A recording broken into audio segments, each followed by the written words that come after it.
Bonjour, c'est Gilles sur boursicoté.com. Voici l'analyse technique du CAC 40 pour cette journée du mardi 17 février 2015. Et finalement, malgré les inquiétudes de la veille, c'est finalement la hausse qui l'emporte, puisque malgré une ouverture qui intervient ici sur les zones que je vous avais indiquées hier, je vous avais donné 4725, 730, on a ouvert à 4720, donc sur un joli gap baissier. On a marqué ici un point bas à 4683,19 avant de revenir en clôture à 4753,99. On regagne 2 points par rapport au niveau de clôture d'hier et donc plus 0,04%. Autant dire que nous avons fait tout ça pour rien, puisqu'on revient ici dans cette zone d'évolution que je vous décris depuis vendredi et surtout hier comme une zone d'évolution, je dirais, de stabilisation après ici la hausse que nous avions connue en fin de semaine dernière. Donc finalement des inquiétudes qui se sont évaporées alors que les problèmes eux persistent. Donc nous verrons bien ce que cela donnera dans les prochains jours. Toujours est-il que ce point bas nous permet de valider une zone de support ici qui confirme la tendance haussière court terme, mais qui est peu dynamique. Ça fait un petit moment que je vous parle maintenant de cette tendance peu dynamique, mais malgré tout haussière. Eh bien, on voit qu'avec avec désormais 4 points bas significatifs, cela nous permet de valider donc ce tracé.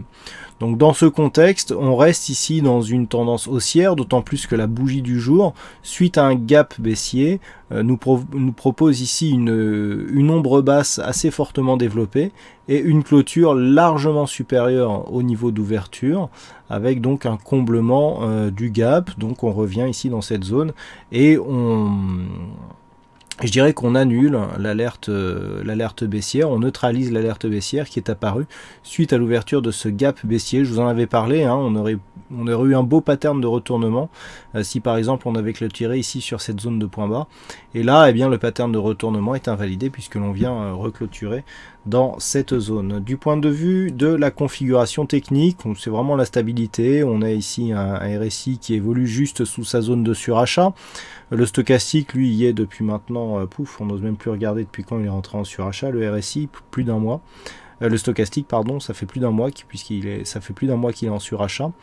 Le MACD continue à évoluer toujours d'une manière neutre. J'ai attiré votre attention hier sur le fait que lorsque le MACD hésitait comme ça autour de sa zone d'équilibre, eh bien cela nous renvoyait une non-tendance et puis des volumes inférieurs à la moyenne, alors que même nous avons donc une phase petite phase je dirais de stress dans la matinée qui n'a finalement pas généré tant de volume que ça. On revient bien chercher ici un point bas et puis on remonte. En général, ce genre de mouvement est générateur de volume supérieur à la moyenne, et là pas du tout, ce qui prouve que sur la première phase, déjà, peu d'investisseurs sont finalement venus vendre le marché.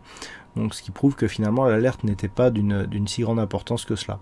Le contexte est légèrement plus volatile que la moyenne, mais sans rester dans des zones hors normes. Donc dans ce contexte, vu la tendance que nous avons aujourd'hui, eh bien pour trader les prochains jours et notamment la prochaine séance, eh bien nous avons ici une tendance qui, même si elle n'est pas très négative, eh bien nous donne une bonne idée de ce qu'est le marché actuellement, puisqu'on a un premier point ici le 29 janvier 2015.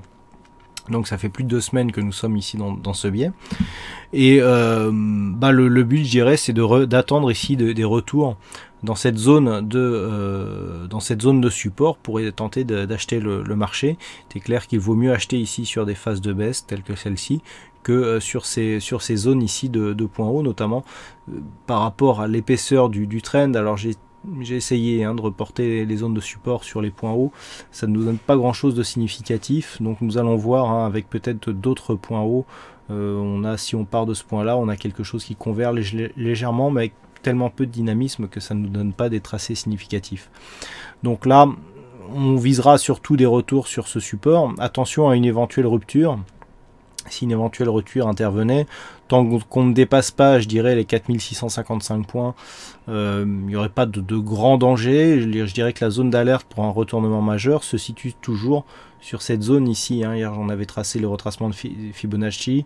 On avait donc quantifié ces retracements à 23,6% à 4613 points. C'est vraiment juste sous cette zone que les choses pourraient se dégrader avec une possible accélération à la baisse. Hein. Je ne vais pas vous redonner les points techniques. Je pense que je vous en ai déjà assez parlé les jours précédents. Donc dans ce contexte, on attend ici un retour sur cette zone. Et puis s'il y avait une rupture de cette zone des 4779,80 points, on validerait la poursuite du mouvement haussier.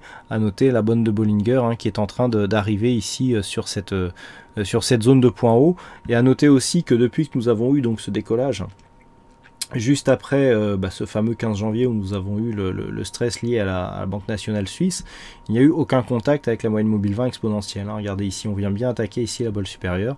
Et ici, on reste dans un biais haussier, très peu dynamique certes.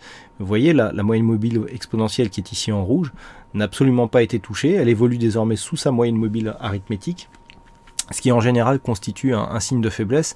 Une zone de point haut qui évolue sur cette configuration avec l'exponentielle qui navigue sous la moyenne mobile arithmétique est en général un bon point pour shorter et jouer le retournement de marché. Hein. Ça, c'est quelque chose qui a été que j'ai souvent observé. Bon, alors ça ne marche pas à chaque fois, comme toutes les stratégies. Hein. Les stratégies à 100% ne sont pas de ce monde, mais ça fonctionne en général assez souvent. Voilà donc ce que l'on peut dire sur cette analyse technique du CAC 40. Donc, aujourd'hui, il y avait un fixing, c'est Sozer qui gagne sur cette session, donc bravo à toi Sozer. Puis en ce qui concerne les statistiques, hein, les statistiques liées à la prochaine séance, il y a assez peu d'occurrences. On est sur une configuration qui est assez rare, en tout cas sur les éléments que je mesure donc pour prendre ces statistiques. Et puis, alors malgré tout, on a plutôt une dominance. On a une dominance plutôt haussière. Donc celle-là, ça varie un petit peu. Il n'y a pas grand-chose.